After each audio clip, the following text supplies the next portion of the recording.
Dahil sa mas pinaigting na kampanya laban sa mga protektor at consumer ng iligal na bato, mas lumalalim ang nakalalason na problema ng bansa.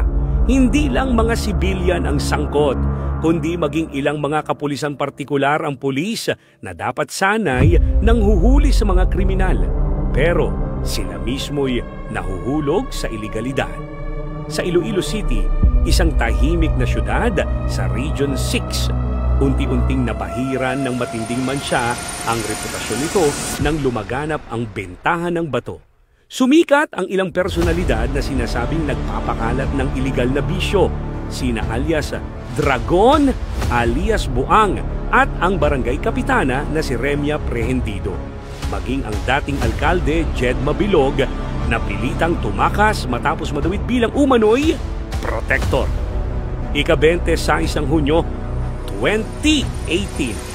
6 na araw matapos bumisita si Pangulong Duterte sa Iloilo, tinambangan sa Arevalo District ang isang pulis, si PO1 Dorben Acap Jr., nakatalaga sa Regional Headquarters Support Group.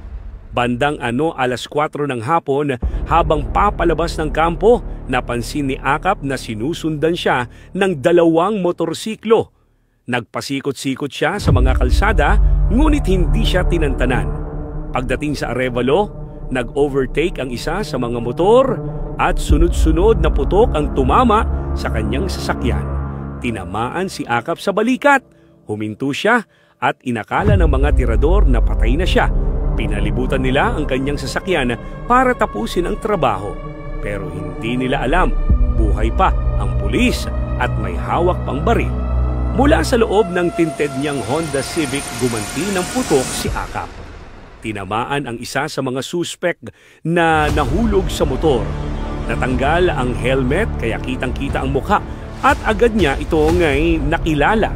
Maya-maya may naiulat na lalaking isinugod sa ospital dahil sa tama ng bala. Sinabi ng pasyente na aksidente raw siyang nabaril sa uton. Pero nang beripikahin ito ng uton pulis, lumabas na walang naiulat na insidente ng barilan sa lugar. Ang lalaki, PO2 Melvin Mocoro, naka-assign sa ARMM Police at nakalib mula Hunyo 15 hanggang Hunyo 30. Nang ipakita ang litrato ni Mocoro kay Acap, ang Pipo, siya mismo ang tinamaan niya sa engkwentro. Mas lalo pang tumibay ang hinala nang lumabas ang CCTV na nagpapakitang kapareho ng suot ni Mocoro ang suot ng isa sa mga gunman. Ngunit sa kabila nito, tumanggi si Mocoro magbigay ng pahayag.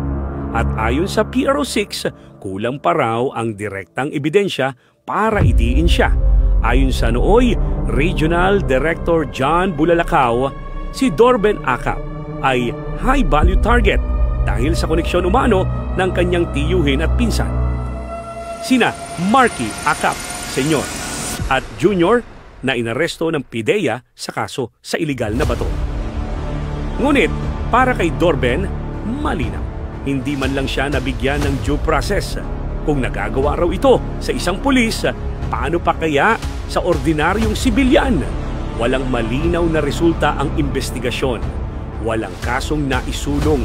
At ang tanong na lang ang naiwan, sino ang tunay na nag-utos para ipatumba si Dorben Acap?